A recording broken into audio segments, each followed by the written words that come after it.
The stars had never looked so threatening. Captain Doyon Kim stood on the observation deck of the UEC flagship Indomitable, watching the alien vessels hover beyond Jupiter like dark omens. 300 warships, each one larger than anything humanity had ever built. They had arrived 3 days ago without warning, without greeting, and the silence had been more terrifying than any threat. Now the silence was about to end. Admiral Haijin Park stood beside him, her uniform crisp despite the late hour. She had barely slept since the aliens arrived. None of them had. The entire fleet was on high alert, every weapon charged, every pilot ready. Not that it would matter. The tactical displays made it clear that humanity's combined military force would last maybe 20 minutes. Against that armada, they're requesting docking permissions. The communications officer announced. One diplomatic vessel approaching Earth Station Alpha. Admiral Park nodded. Granted. Have Ambassador Choi meet them in the main conference hall. She turned to Doyon. Captain, you're with me. I want our best people in that room.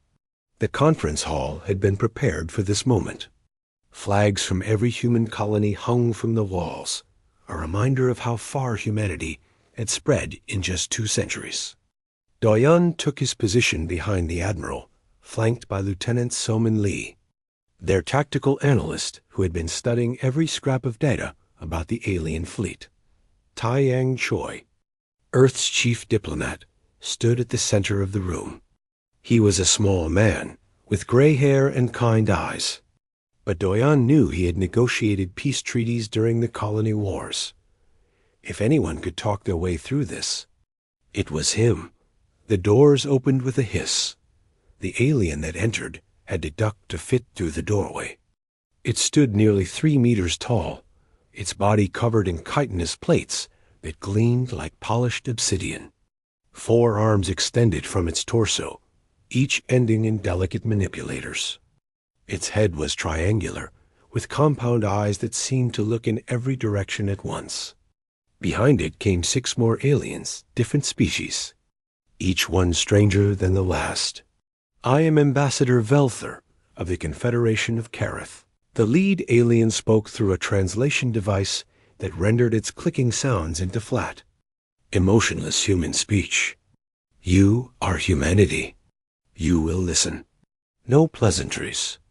No introductions. Doyon felt his jaw tighten. Ambassador Choi stepped forward, offering a diplomatic smile. Welcome to Earth Station Alpha. We are honored to make first contact with your confederation.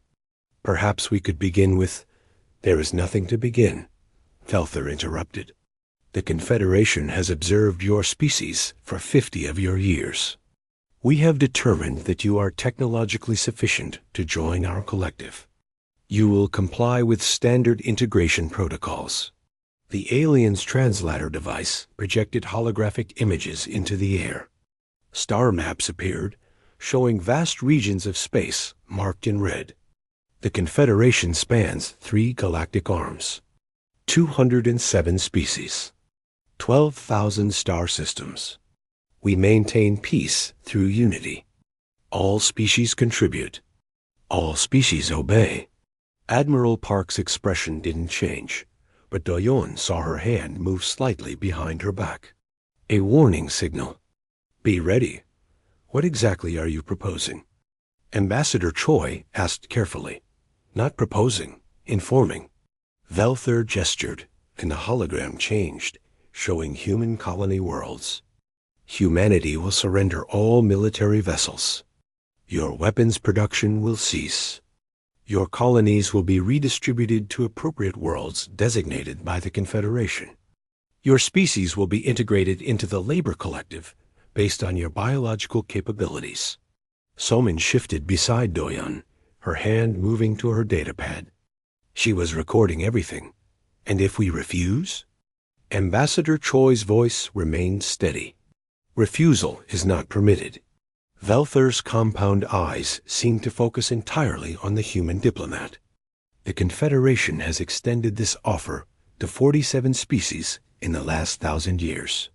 43 accepted integration. 4 refused. The hologram changed again, showing dead worlds, scorched surfaces, shattered cities. These are the results of refusal. The room fell silent. Doyan could hear his own heartbeat in his ears.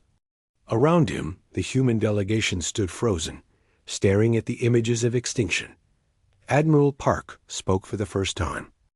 "How long do we have to consider?" "There is nothing to consider. You will signal your acceptance within 6 of your hours, or we will interpret delay as refusal."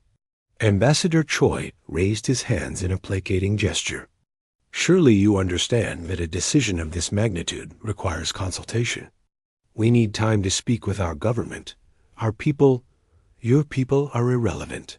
Velther cut him off. "You are their leaders. You will decide." 6 hours. The alien delegation turned to leave. Ambassador Choi called after them. "Wait, at least give us a day." 24 hours.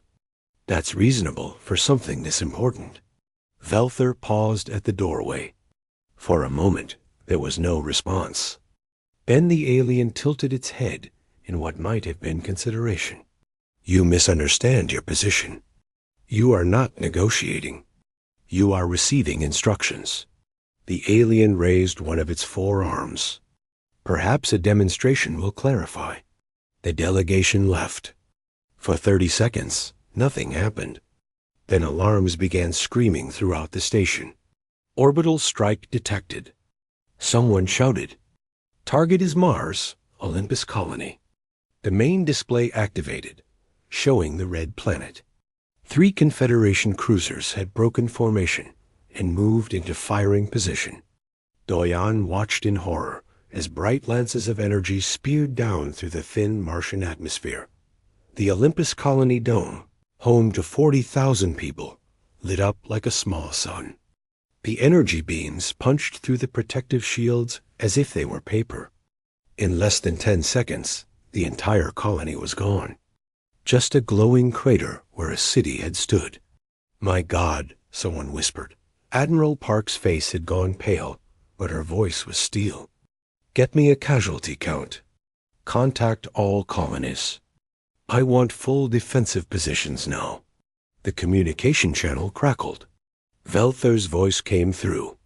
5 hours and 58 minutes remain. Choose wisely." Doyan looked at Admiral Park. Her jaw was set, her eyes hard. He had served under her for 8 years and had never seen her back down from anything. "Admiral?" Ambassador Choi asked quietly. "What do we do?" Park stared at the tactical display showing the alien fleet. 300 warships against humanity's 75. Math that couldn't be argued with. Math that said surrender was the only logical choice. She spoke one word, loud enough for everyone in the command center to hear. "No." Choi's eyes widened. "Admiral, they'll destroy us. You saw what they did to Mars. 40,000 people gone in seconds. If we refuse, they'll do that to Earth, to every colony. Then we make them pay for every meter," Park said. "Captain Kim, bring the fleet to battle stations. Lieutenant Lee, I want every defensive position activated. Every ship, every station, every missile platform." She turned to face her officers.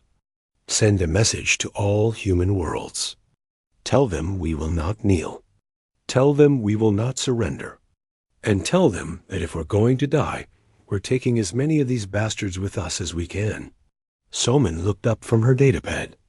"Admiral, the tactical projections say we can't win."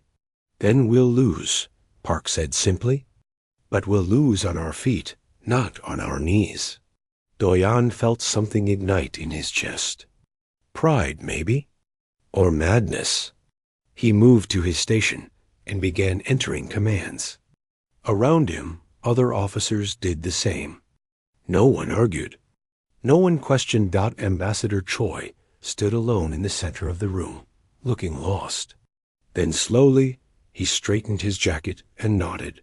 I'll prepare the official response to the Confederation. Keep it simple, Admiral Park said. One word is enough. Outside the station, the alien fleet waited.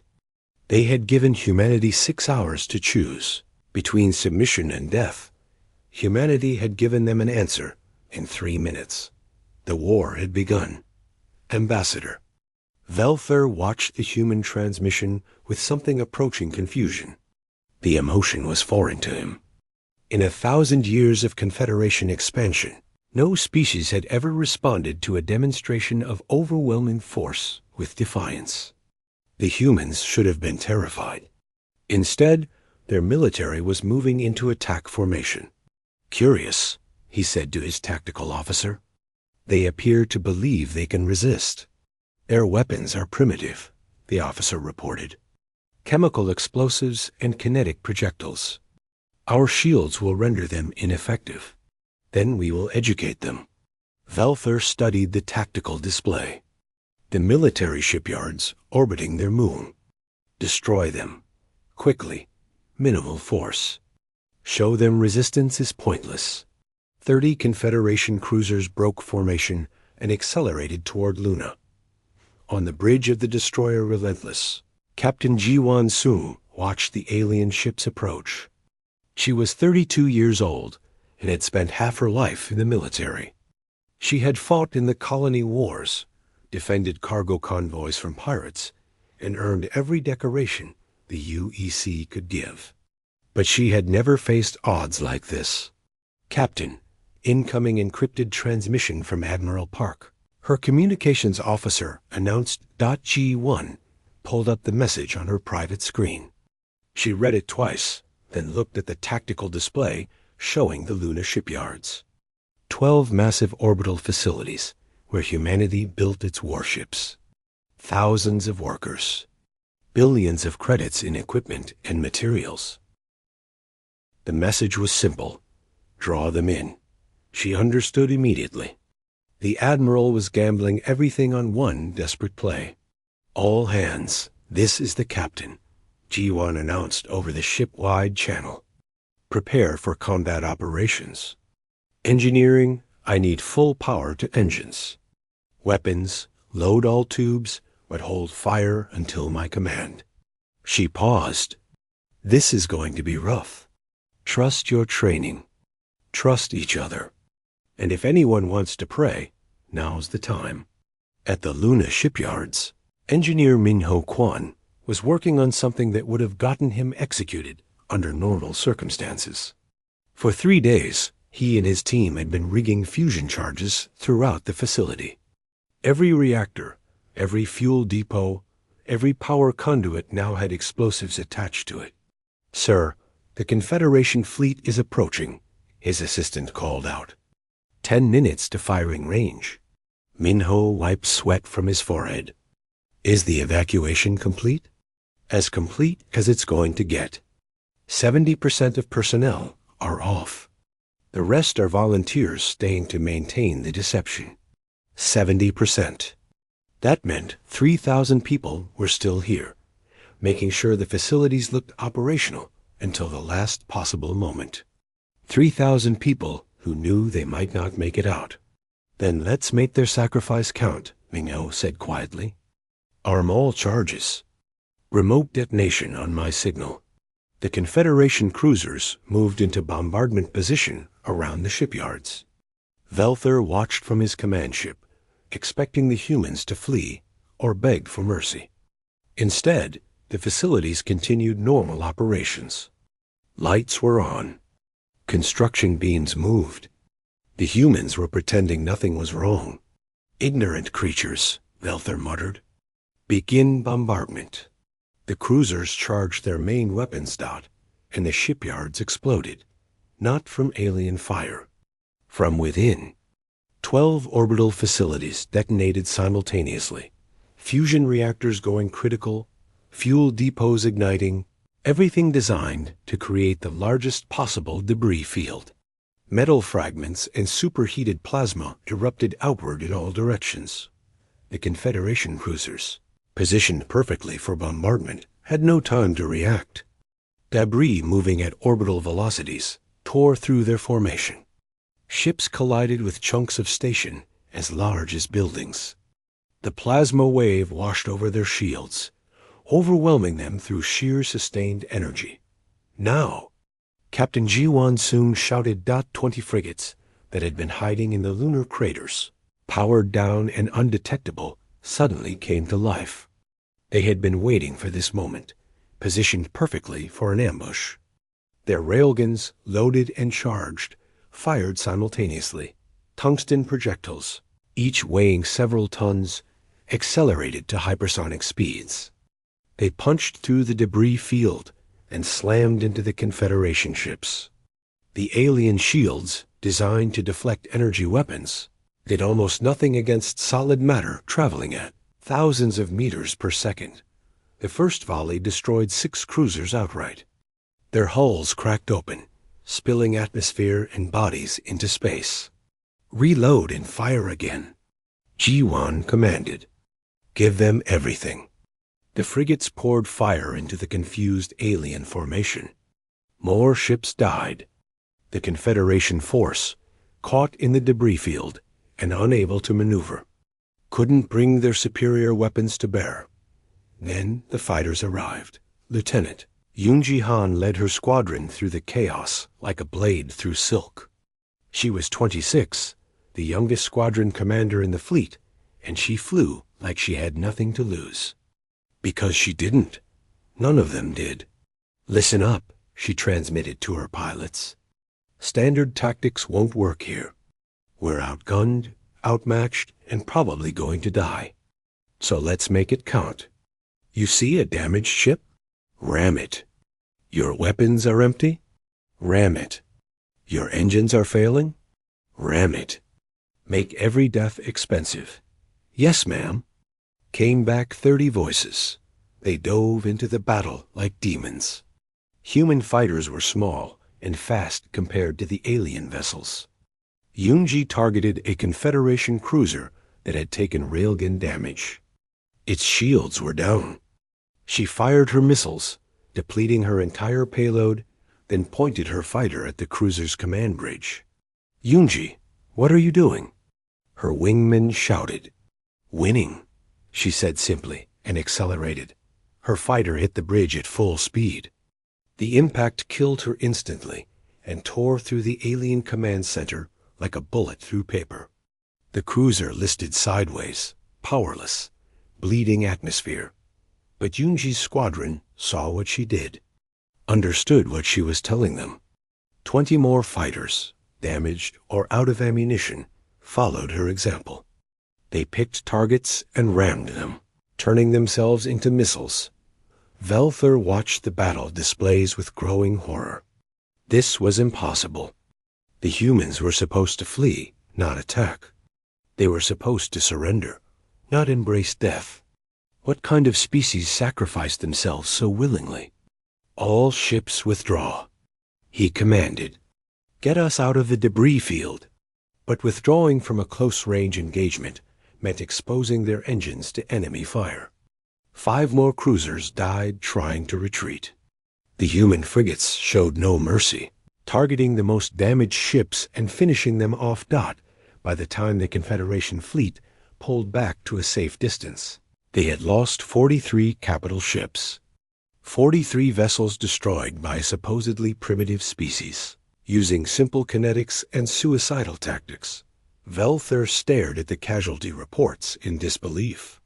In one engagement, the humans had inflicted more losses than the Confederation had suffered in the last 50 campaigns combined. On the Relentless, Captain Jiwan Sung surveyed the damage to her fleet. Of the 20 frigates that had launched the ambush, only 3 remained operational. Her ship was among them, though it was barely holding together. 17 ships lost. Over 8,000 crew dead. Captain Admiral Park is on the line. Her communications officer said G1 straightened her uniform and accepted the transmission. Admiral Park's face appeared on the screen, looking exhausted but determined. "Status report, Captain?"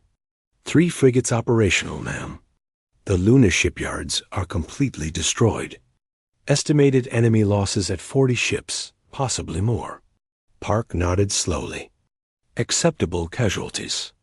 You've bought us time, Captain. Time to evacuate civilians from the outer colonies. Time to fortify our defensive positions. She paused. And time to show the galaxy that humanity doesn't surrender. What are our orders, Admiral? Pull back to Earth. Get your crews some rest. This was just the opening round. They'll be back, and next time they'll be ready for our tactics. The transmission ended. Ji-Wan looked out at the debris field where the Luna shipyards had stood. Thousands of people had died there. Thousands more had died in the fighter squadrons and on the frigates. All to inflict one defeat on an enemy that had hundreds more ships waiting. Her tactical officer spoke quietly. Captain, we can't win this war. I know, Ji-Wan said. But we can make them bleed for every meter. We can make them question whether conquering humanity is worth the cost. She turned to face her crew. The Luna shipyards were our industrial heart. Gone. Our fighters and frigates, most of them gone. But the Confederation lost 43 ships today. 43 ships they thought were invincible. She pulled up the tactical display showing the enemy fleet. Still over 250 ships remaining. Overwhelming odds. They expect us to surrender now. To look at these numbers and give up. But here's what they don't understand about humanity. She met the eyes of her crew. We're too stupid to know when we're beaten. So let's keep fighting until they either kill us all or decide we're too expensive to conquer. A few crew members laughed. It was a tired, desperate sound. But it was real. Across human space, news of the Battle of Luna spread. The initial reports focused on the losses, the destroyed shipyards, the thousands dead. But then the other numbers came through. 43 enemy ships destroyed. Dozens more damaged. The invincible Confederation forced to retreat. In every colony, on every station, in every human settlement. The same thought emerged.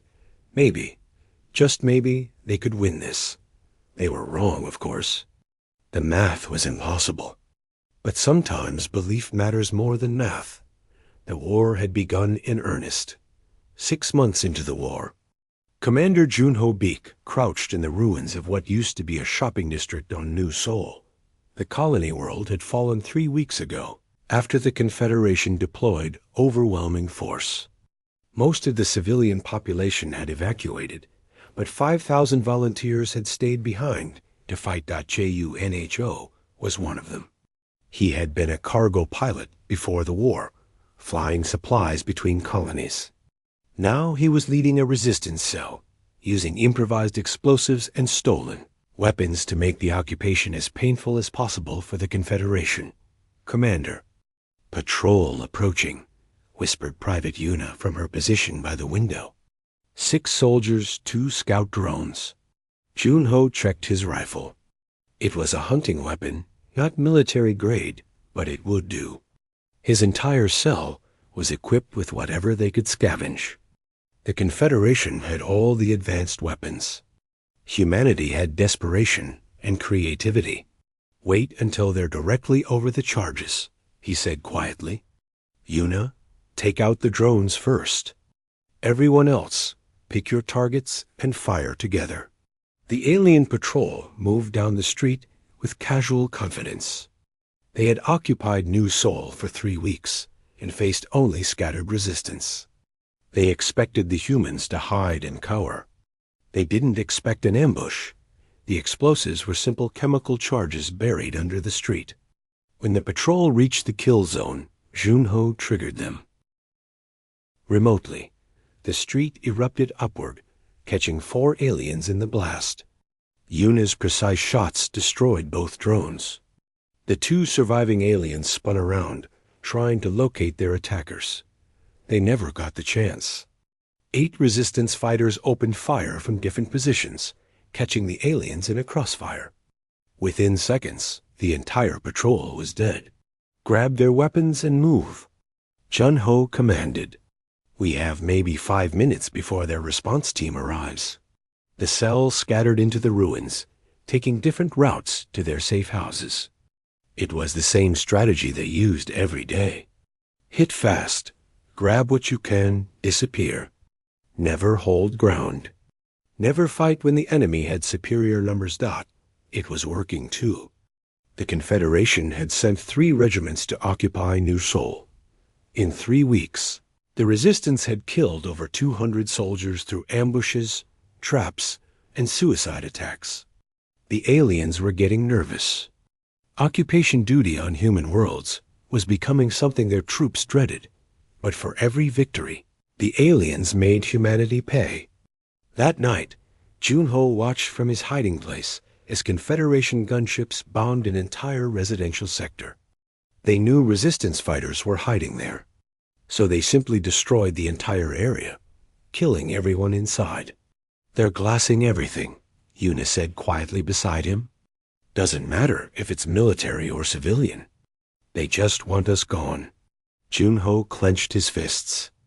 Then we make them pay for every meter, every building they destroy, every person they kill.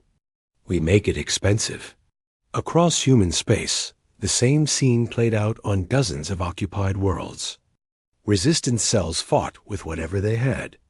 The Confederation responded with overwhelming force. Cities burned. Millions died. But the aliens were learning a terrible lesson. Occupying a human world was easy. Holding it was impossible. On a hidden research station in the Kuiper Belt, scientist Narration stared at the holographic display showing captured Confederation technology. She had been studying it for 4 months, trying to understand how their faster-than-light drives worked. The breakthrough came at 3 in the morning. That's it, she whispered to herself. They're using quantum frequency modulation to create a tunnel through space. But the frequency is fixed. If we could disrupt it. She worked for 18 hours straight, her team bringing her food and water while she ran calculations. The theory was sound. If they could generate the right counter-frequency, they could destabilize the Confederation's FTL cores. The ships wouldn't just lose their ability to travel faster than light. The cores would implode. She called it the resonance disruptor. The problem was power. The device needed massive amounts of energy to generate the counter-frequency across a wide enough area to affect multiple ships. And it could only fire once before burning out. One shot, maybe 16 or 20 ships affected. Then the weapon was useless scrap, but one shot was better than nothing. Nari sent her findings to Admiral Park with a simple message. I think I can hurt them, but I need a ship willing to get very close. On the Indomitable, Captain Doyeon Kim read Nari's report 3 times. Each time, his conclusion was the same. This was a suicide mission.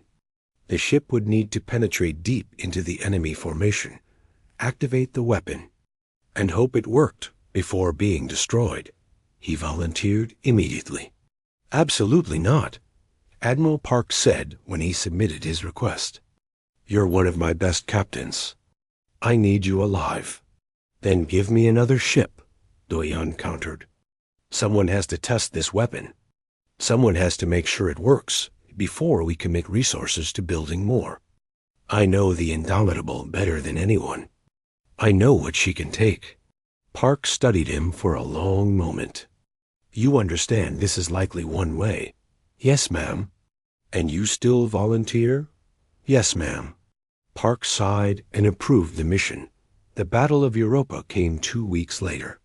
The Confederation had committed 40 capital ships to destroying the colony there, which housed 3 million people. Admiral Park sent every available vessel to defend it, including the Indomitable with its experimental weapon. Doyeon watched the enemy fleet approach on his tactical display. 40 massive ships against humanity's 15 defenders. The math was brutal, but they had to try. All ships, this is Admiral Park, came the transmission. Hold formation. Make them come to us. The Indomitable will look for an opening. The fleets clashed with terrible fury. Energy beams cut through space. Railgun projectiles tore through shields. Ships on both sides died in explosions that briefly outshone the distant sun. Du Yun maneuvered his ship through the chaos, looking for the perfect moment. The resonance disruptor was charged and ready. He just needed to get close enough to the enemy formation center. "Captain, we're taking fire," his weapons officer shouted. "Shields at 40%. "Stay on course," Doyan ordered calmly. "Lieutenant Selman, give me an optimal firing solution." Somin Lee worked frantically at her tactical station.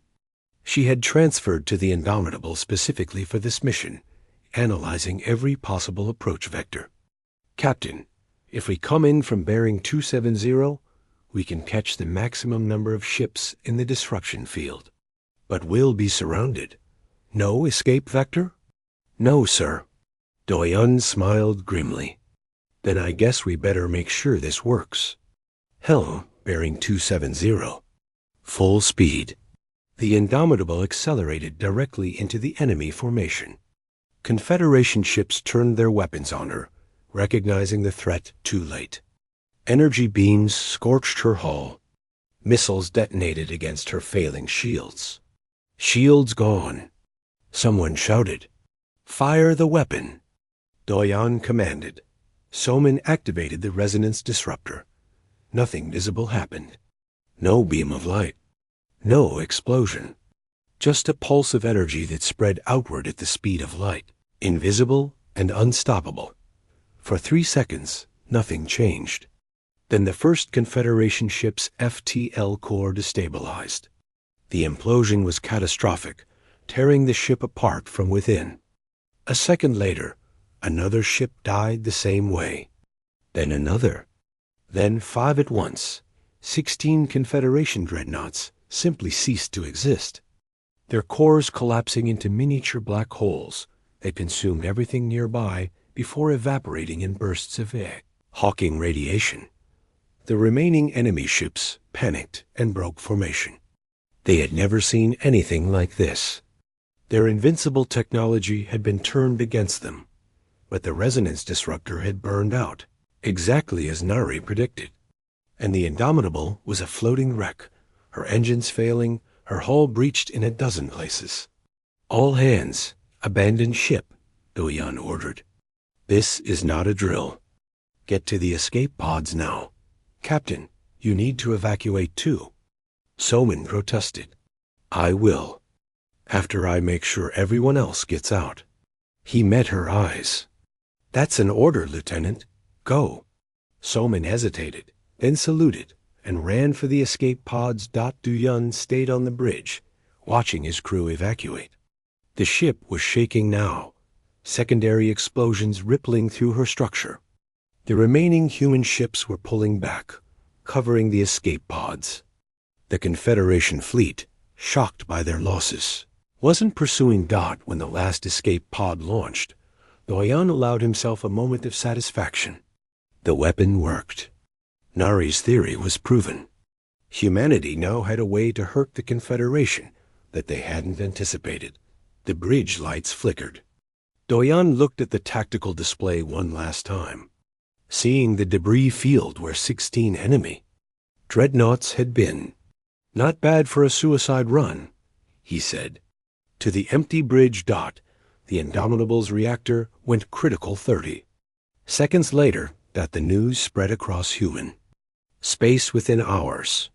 The resonance disruptor worked. 16 capital ships destroyed in one strike. Captain Doyan Kim had sacrificed his ship and himself to prove that humanity could fight back with more than just courage. Admiral Park stood in her quarters, holding a glass of whiskey she hadn't yet drunk. She had known Doyan for 8 years, had promoted him herself, and she had sent him to his death because the mission required it. "I'm sorry," she whispered to the empty room. "But thank you for showing them we're not beaten yet." On occupied New Seoul, Commander Junho Beek heard the news and allowed himself a rare smile. On the research station, Narration started designing the second-generation resonance disruptor. On evacuation ships fleeing the outer colonies, civilians heard that humanity had won a victory. The war was far from over. The Confederation still had hundreds of ships. They still controlled dozens of human worlds. But the myth of their invincibility was broken, and humanity had learned something important.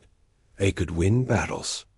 Maybe, just maybe, they could win the war, even if it killed them all trying. The Confederation Council Chamber was designed to inspire awe. 207 number species sent representatives here, each one a reminder of the Empire's vast reach. Today, that chamber was filled with arguing voices. The humans have cost us 72 capital ships in 8 months, declared the Vrelian ambassador. 72. That's more than we've lost in the last century combined. They're using suicide tactics, another species representative added. Our troops refuse to accept occupation duty on human worlds. Morale is collapsing. Ambassador Velther stood in the center of the chamber, feeling the weight of judgment from all sides. His decision to demand humanity's surrender had led to this disaster. He needed to end it before the Confederation itself began to fracture. I proposed deployment of the Stellar Purge. He announced. The chamber fell. Silent. The Stellar Purge was a weapon so terrible that it had only been used 3 times in Confederation history. It was designed to destabilize a star, causing it to go supernova and obliterating everything in the system. It was genocide on a cosmic scale. That's extreme, the Krell ambassador said slowly. The humans, despite their resistance, are not a true threat to the Confederation. They are a threat to our doctrine, Velther countered. If other species see that resistance is possible, that even primitive worlds can inflict losses, the entire foundation of the Confederation will crumble. We must make an example. The humans' home star will be destroyed. Earth and all their inner colonies will be eliminated. And every species in the galaxy will remember what happens to those who refuse integration. The debate lasted for 2 weeks. Some species supported the plan. Others argued against it. But eventually, by a narrow vote, the Council approved. The Stellar Purge would be deployed to the Sol system. Humanity would be exterminated. Across human space, Admiral Park prepared for what everyone knew was coming. Every ship, every weapon, every human capable of fighting was being pulled back to defend Earth. The outer colonies were being evacuated. Billions of people fleeing toward the inner systems. It wasn't enough. Even with every ship and fighter, they couldn't match the Confederation's strength. When the final assault came, humanity would fall. That's when Sora Kim made contact. Sora was a civilian freighter captain, sister to the late Do-Yeon Kim. After her brother's death, she had continued running supplies between human colonies, often taken dangerous routes through contested space to deliver food and medicine where it was needed. She had also started making contacts with other species, particularly those recently conquered by the Confederation. Not everyone was happy with alien rule. Her ship limped into Earth Station Alpha, badly damaged, running on emergency power. When Admiral Park saw the transmission request from a civilian freighter, she almost ignored it. Then she saw the name, Captain Sora Kim. "Patch her through," Park ordered. Sora's face appeared on the screen. She looked exhausted, her hair matted with sweat, a bandage on her forehead. "Admiral, I need to speak with you immediately. I have information about the Confederation's plans." 10 minutes later, Sora stood in Park's office with a data chip in her hand. "I encountered a Deleth ship in neutral space. The Dilith were conquered by the Confederation 8 months ago. They're not happy about it." She inserted the chip, and a hologram appeared, showing technical schematics. "This is the Stellar Purge. It's a weapon that destabilizes stars. The Confederation is building one right now to use on our sun." Park felt her blood run cold. "How do you know this?" "The Deleth told me. They hate the Confederation as much as we do, but they're too weak to resist. They've been watching the war, hoping we'd win, because if humanity falls, they'll never be free." Sora pointed to the schematics. "The weapon takes 3 months to build and calibrate. It's being constructed at a command station in the Helios sector. If we destroy it before activation, we stop the attack." "If," Park said heavily. "That's deep in Confederation territory. Getting there would require penetrating their lines with a strike force. And even if we succeeded, it's a one-way mission." "I know," Sora said quietly. "But it's the only way to save Earth." Park studied the schematics for a long moment. Then she made her decision. "I'll authorize the mission. I need to assemble a strike team. Volunteers only. They need to understand they're not coming back." She put out the call across the entire fleet. 67 people volunteered within the first hour. By the end of the day, she had to turn away volunteers. Everyone wanted to go. Everyone was willing to die to save Earth.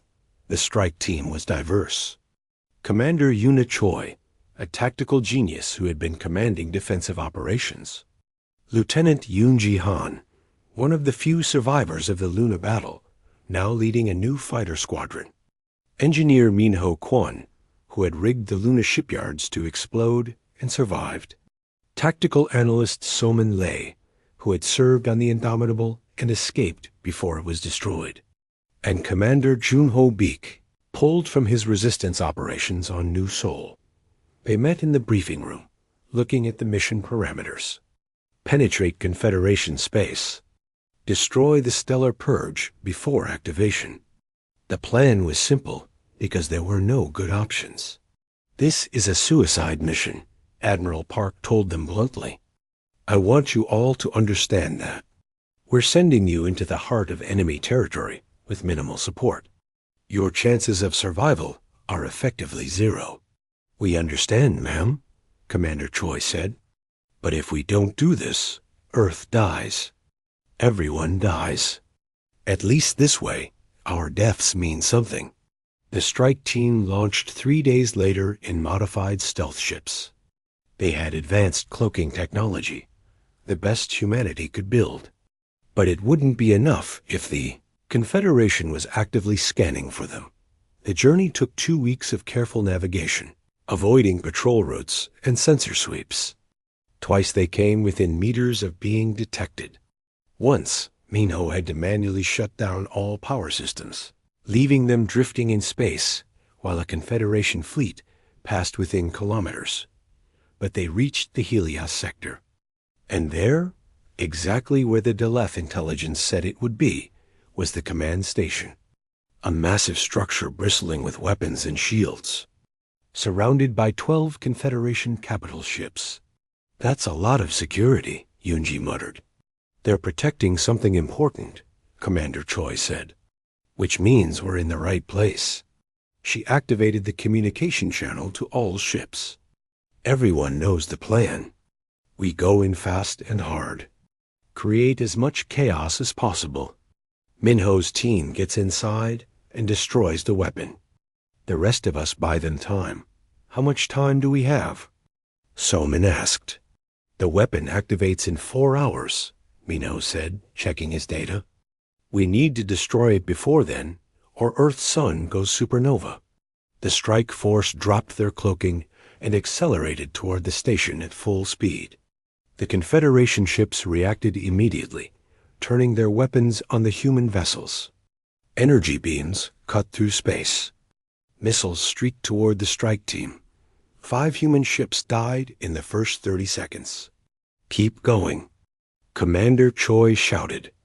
"Get to the station." Yoonji's fighter squadron dove into the defensive fire, drawing enemy weapons away from the larger ships. Her pilots flew with the same suicidal courage that had become humanity's trademark. They targeted the Confederation ships' weapon systems, disabling what they could, accepting losses when they had to. 3 ships made it through the defensive perimeter, and attached to the station's hull. Minho led a boarding team of 20 engineers and soldiers. They cut through the station's armor with plasma torches and pushed inside. The interior was a maze of corridors, designed for species larger than humans. Minho's team ran through it, following the blueprints the Deleth had provided, fighting through Confederation security forces. 2 hours to activation, someone called out. They reached the weapons control center. It was massive, a cathedral of alien technology. At its heart was the Stellar Purge itself, a device of impossible complexity that could reach across light years to destroy a star. Minho stared at it, feeling overwhelmed. Then he remembered Doyan, his captain who had sacrificed himself to test the resonance disruptor. He remembered the Luna shipyards and the 3,000 people who stayed behind to make the ambush work. "Start placing charges," he ordered. "We're going to blow this entire section."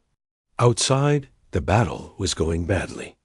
Commander Choi's ship had been destroyed. Only 2 human vessels remained operational, and both were critically damaged. Yunji's squadron was down to 5 fighters. "Minho, how much longer?" Yunji transmitted. 10 minutes. "We're setting the charges now. We don't have 10 minutes. She looked at her tactical display. More Confederation reinforcements were arriving. "Finish fast."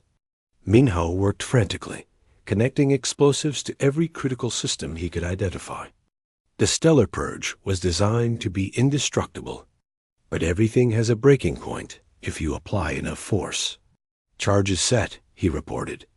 "Everyone out." His team ran back through the corridors, fighting through enemy soldiers. Half of them died in the retreat. Minho took a blast to his shoulder, but kept moving, clutching the detonator. They reached the docking point. The ship they had arrived in was gone, destroyed by enemy fire. But one of the other human ships had moved into position. "Get aboard!" The pilot shouted. Minho's team jumped across the gap in their spacesuits. Behind them, Confederation soldiers were closing in. The last 3 engineers provided covering fire, holding the enemy back while their teammates escaped. "We can't leave them." Someone protested. "We have to," Minho said grimly. He looked back at the 3 soldiers still fighting. They knew the score. They weren't coming. The ship detached and accelerated away from the station, detonating in 3.2.2. Reen? Minho triggered the charges. The command station exploded from within. The Stellar Purge, in the process of activating, suffered a catastrophic feedback loop. The explosion tore through the station's structure, breaking it apart. The 12 Confederation capital ships surrounding it were caught in the blast, their shields overwhelmed. When the destruction finally stopped, the entire sector was a debris field. The weapon was gone. Earth was saved. Of the 67 humans who had volunteered for the mission, 17 survived. Commander Choi was not among them. She had stayed on her ship's bridge, coordinating the attack until the very end. The survivors limped back to human space in damaged ships, carrying news of their impossible victory. Admiral Park received the report in her office. She read it twice, then allowed herself 1 tear for all the people who had died to make it happen. "They did it," she said quietly. "They actually did it." Across the Confederation, news of the Stellar Purge's destruction spread. 12 species immediately announced their intention to withdraw from the Confederation. The empire that had lasted 1,000 years was beginning to crack Dot and humanity, battered but unbroken. Prepared for what came next, Ambassador Velther stood in the ruins of the command station through a holographic display, watching recovery teams search for survivors. There were none. The humans had destroyed the Stellar Purge, killed thousands of Confederation personnel, and eliminated 12 capital ships in a single, desperate strike. The impossible had become routine when dealing with Humanity. Reports flooded in from across Confederation space. 17 member species had formally declared their intention to withdraw. Dozens more were considering it. The empire that had maintained peace for 1,000 years was fragmenting because one primitive species had refused to surrender. What do we do? His tactical officer asked. Velther considered his options. He could continue the war, send more ships, deploy more weapons. Eventually, through sheer numbers, the Confederation could grind humanity into dust. But at what cost? How many more ships would they lose? How many more species would abandon the Empire? Prepare a diplomatic transmission, he said slowly. Direct it to Admiral Hyjin Park. Tell her the Confederation wishes to discuss terms. The words tasted like poison, but they were necessary. 3 weeks later, representatives from both sides met at a neutral station called Haven's Rest. It was a small facility on the edge of claimed space, owned by the Telvar, a merchant species that had remained neutral throughout the conflict. Admiral Park arrived first, flanked by the survivors who had become legends during the war. Lieutenant Yoonji Han, whose suicide tactics had redefined space combat. Engineer Minho Kwan, who had destroyed the Stellar Purge. Tactical analyst Somin Lei, who had served on the Indomitable. Commander Junho Beek, who had led resistance operations on New Seoul. And Sora Kim, the civilian freighter captain who had brought intelligence that saved Earth. They were a small delegation compared to the 100 representatives the Confederation brought, but they carried themselves with a dignity earned through survival. Ambassador Velther entered the conference room and saw Admiral Park for the first time in person. She was smaller than he expected. Humans were tiny compared to most Confederation species. Yet this small woman had fought his entire empire to a standstill. Admiral Park, he said through his translator. Thank you for agreeing to meet. Ambassador, Park replied coolly. I'm here because you asked. But let's be clear about something. Humanity doesn't negotiate from weakness. We may be battered. We may have lost millions. But we're still here, still fighting. And we'll keep fighting until you leave our space or kill every last one of us. Velther's compound eyes studied her. He saw no fear there, only tired determination. That is why we are here, he said. The Confederation has concluded that continued conflict serves neither party. We wish to propose a treaty. I'm listening. The negotiations took 3 days. Both sides came with demands. The Confederation wanted humanity to stop sharing the resonance disruptor technology.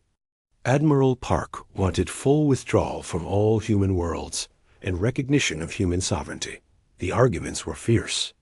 At one point, Velther tried to claim that humanity had violated interstellar law by using suicide tactics.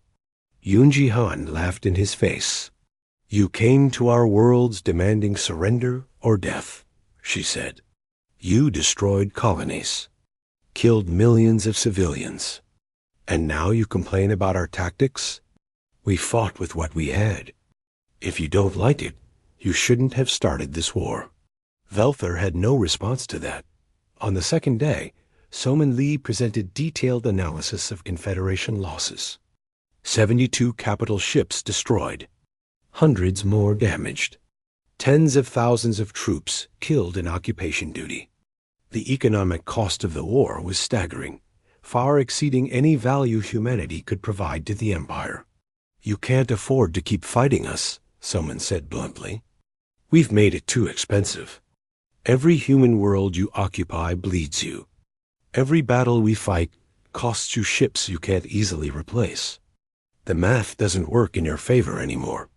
Minho added technical details about the resonance disruptor.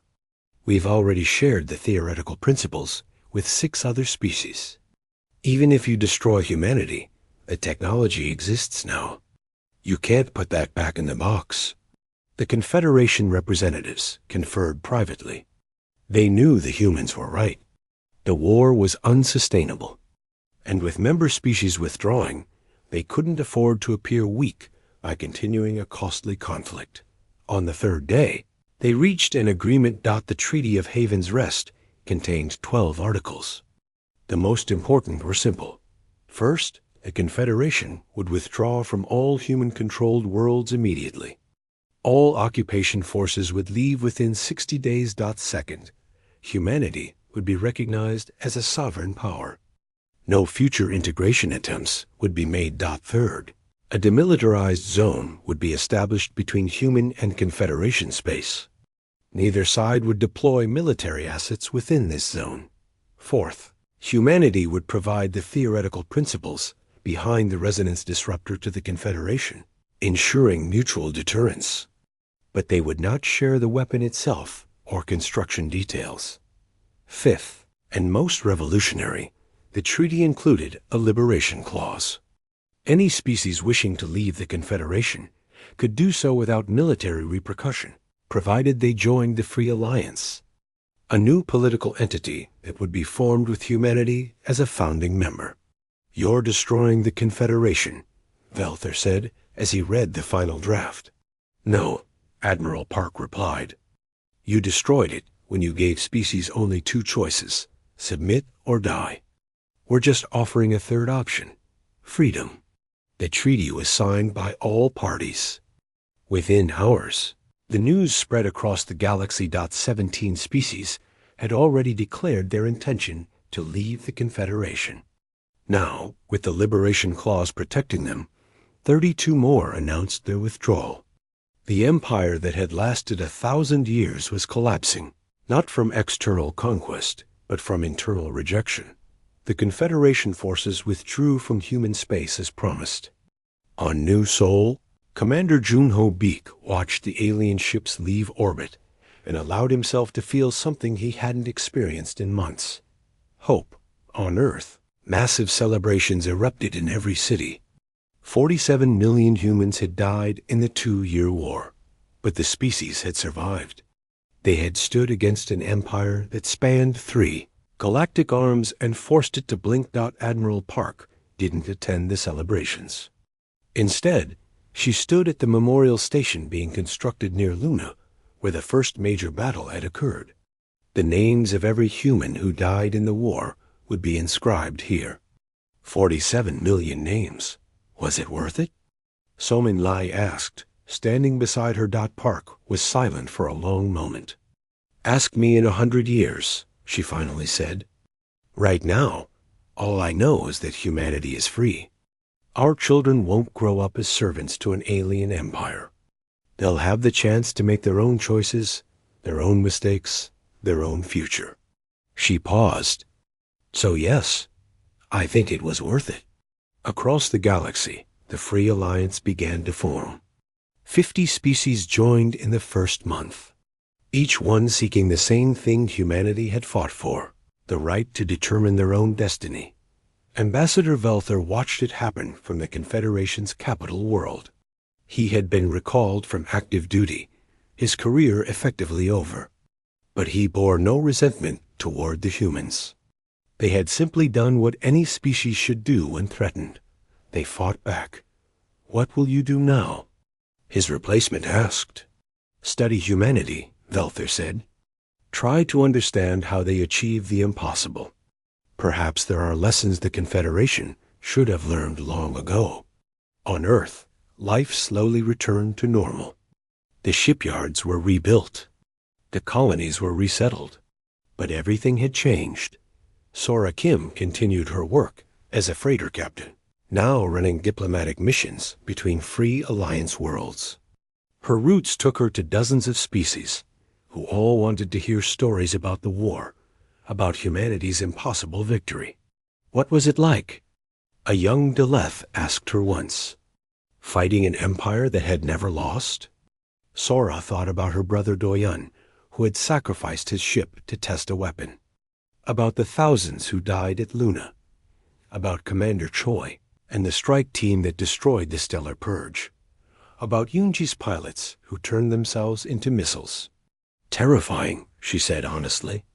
Every day we expected to lose. Every battle we were outnumbered. But we fought anyway because the alternative was surrender, and humans don't do that well. She smiled. We're too stubborn to know when we're beaten. Scientist Narration led the research division now, developing new technologies to ensure humanity would never again be vulnerable to existential threats. The resonance disruptor had been refined and improved. New defensive systems were being designed. Humanity had learned a harsh lesson. Peace is only maintained through strength. Lieutenant Yoonji Han returned to flight training, teaching new pilots the tactics that had won the war. She never forgot her squadron. Mates who had died, their names tattooed on her arm in small script. 37 names. 37 people who had followed her into impossible odds. Engineer Minho Kwan worked on the memorial station, ensuring every name was correctly inscribed. It was slow, painful work, but necessary. The galaxy needed to remember what happened when you threatened humanity's existence. Commander Junho Beek helped rebuild New Seoul, turning the war-torn world back into a home. The scars would take decades to heal, but the colony would survive. It always had. Admiral Haijin Park remained in command of the human fleet, now formally called the Free Alliance Defense Force. She never forgot the price of victory. Every order she gave, every decision she made, was haunted by the memory of 47 million dead, but she also remembered the alternative. Surrender would have meant the end of human civilization, the absorption of humanity into an empire that saw them as resources rather than people. The war had been terrible, but necessary. Years passed. The Free Alliance grew stronger. Trade routes opened between dozens of species who had never before been allowed to interact freely. Art, science, philosophy, and culture flowed between worlds. The galaxy was changing, becoming something new, and at the center of it all was humanity, the species that had refused to surrender. They became a symbol for every oppressed world, every conquered species, every group that had been told resistance was futile. The Confederation still existed, smaller now, but perhaps wiser. They no longer demanded integration. They offered it. And they accepted when species said no. Ambassador Velther lived long enough to see the new order take shape. On his deathbed, surrounded by his clan, he was asked about his greatest regret. Underestimating the humans, he said without hesitation. We saw primitive weapons and assumed primitive minds. We saw small bodies and assumed small spirits. We were wrong, and that mistake cost the Confederation everything. His final words became famous across the galaxy. Never underestimate a species fighting for survival. They will find ways to hurt you that you never imagined possible. On Earth, that quote was inscribed at the entrance to every military academy, a reminder of what humanity had accomplished, and a warning to anyone who might think of threatening them again. The war that the Confederation expected to end in days had lasted 2 years and become a legend that would endure for millennia. It was taught in schools across the Free Alliance. Books were written about it. Songs were sung. But for those who had lived through it, who had fought and bled and watched friends die, it remained something simpler. It was the price of freedom. And humanity had proven, beyond any doubt, that they were willing to pay it. The galaxy would never forget, and humanity would never surrender.